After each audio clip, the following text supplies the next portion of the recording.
Learners, welcome back to doctor Preeti's tutorial.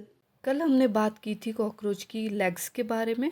आज हम पढ़ेंगे इसकी बॉडी वॉल के बारे में। तो जो बॉडी वॉल है कॉकरोच की, it is composed of 3 parts. तो वो 3 पार्ट कौन कौन से हैं? फर्स्ट है क्यूटिकल, दूसरा आता है एपिडर्मिस और जो तीसरा पार्ट है दैट इज़ बेसमेंट मेम्ब्रेन। तो अब इन पार्ट्स के बारे में हम डिटेल में बात करते हैं। तो जो क्यूटिकल है ये 2 पार्ट से मिलके बनी होती है, एपीक्यूटिकल और प्रोक्यूटिकल। एपीक्यूटिकल जो है वो थिन आउटर लेयर है, यहाँ आपको देखने को मिलेगी। ये जो है थिन है और आउटर लेयर है, ये मेनली प्रोटीन और वैक्स की बनी होती है और इसमें कोई भी काइटिन प्रेजेंट नहीं होता है, क्योंकि जैसे मैंने बोला था कि जो कॉकरोच की बॉडी होती है वो काइटिनस होती है, लेकिन यहाँ पर काइटिन एब्सेंट होता है एपीक्यूटिकल के अंदर। अगर हम प्रोक्यूटिकल की बात करें तो प्रोक्यूटिकल फर्दर जो है 2 पार्ट्स में डिवाइड होती है, जिसको हम बोलते हैं एक्सोक्यूटिकल और एंडोक्यूटिकल। तो प्रोक्यूटिकल यूजुअली थिक लेयर होती है, इसमें काइटिन प्रेजेंट होता है और वो काइटिन जो है वो उसको प्रोटीन्स और ग्लाइकोप्रोटीन्स आपस में बाउंड करके रखती है। अगर हम बात करें इनकी एक्सोक्यूटिकल और एंडोक्यूटिकल की, तो जो एक्सोक्यूटिकल है ये वाला जो रीजन है ये आपको देखने को मिलेगा कि आउटर मोस्ट लेयर है, टैंड है, थिन होती है, टफ होती है और इसमें पिगमेंटेड फॉर्म में काइटिन प्रेजेंट होता है। लेकिन जो एंडोक्यूटिकल ये वाला पार्ट है नीचे वाला, ये आपको इनर सरफेस पे देखने को मिलेगी। ये थिक होती है, सॉफ्ट होती है और इसमें जो काइटिन होता है वो लैमिनेटेड फॉर्म में होता है। इसके अलावा एक और इन्फॉर्मेशन जो यहाँ पर इम्पॉर्टेंट है कि जो आर्थ्रोडियल मेम्ब्रेन्स होती हैं उसमें एक्सोक्यूटिकल जो है वो एब्सेंट होती है।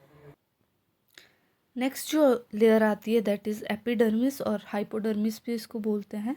ये सिंगल लेयर है कॉल्यूमनर एपिथेलियम की, इस सरफेस पे आपको देखने को मिलेगी और इसमें जो है ग्लैंड सेल्स प्रेजेंट होते हैं जो ओपन होते हैं डक्ट्स में। यहाँ पर आपको ट्राइकोजन सेल्स देखने को मिलेंगे और डर्मल ग्लैंड्स देखने को मिलेंगे। ये इन सब की जो ओपनिंग होती है वो डक्ट के थ्रू आउटर सरफेस पे होती है क्यूटिकल के। तो यहाँ पर जो है there is a opening of dermal gland and there is a opening of trichogen cell which give rise to the setae. Epidermis है वो काइटिन की सिक्रीशन भी करते हैं, इसलिए इसको काइटोजिनस एपिथेलियम भी बोला जाता है। लास्ट जो लेयर आती है दैट इज़ बेसमेंट मेम्ब्रेन। और अगर बेसमेंट मेम्ब्रेन का स्ट्रक्चर देखो तो ये लोअर मोस्ट जो लेयर है it is the basement membrane और इसमें जो सेल्स होते हैं दे आर फ्लैटेंड सेल्स। तो मेनली इन बेसमेंट मेम्ब्रेन के ऊपर जो है आपकी हाइपोडर्मिस लाई करती है। इसके अलावा जो बॉडी वॉल है उसके अंदर आपको यहाँ पर हेयर लाइक एक्सटेंशन देखने को मिलेंगी। अगर आप ये स्ट्रक्चर देखो यहाँ पर हेयर सेल्स प्रेजेंट होते हैं और सीटे प्रेजेंट होते हैं यहाँ पर।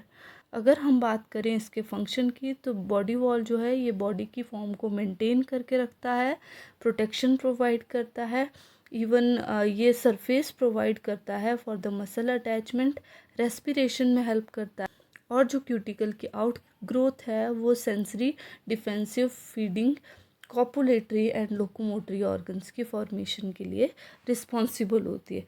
इसके अलावा कुछ बॉडी मसल्स यहाँ पर प्रेजेंट होती हैं, जैसे कि यहाँ पर मैक्सिमम जो मसल्स होती हैं दे आर स्ट्राइटेड मसल्स। वो सॉफ्ट होती हैं पर स्ट्रॉन्ग होती है, बंडल्स की फॉर्म में यहाँ अरेंज होती है। हेड और लेग वाला जो रीजन है वहाँ पर ये प्रोमिनेंट होती है, फॉलोड बाय थोरैक्स। एब्डोमेन जो है वो लेस मस्कुलर स्ट्रक्चर होता है। So this is all about the body wall of the cockroach. If you like the content, please hit the like button, share the video and don't forget to subscribe the channel Dr. Preeti's Tutorial. Thanks for watching.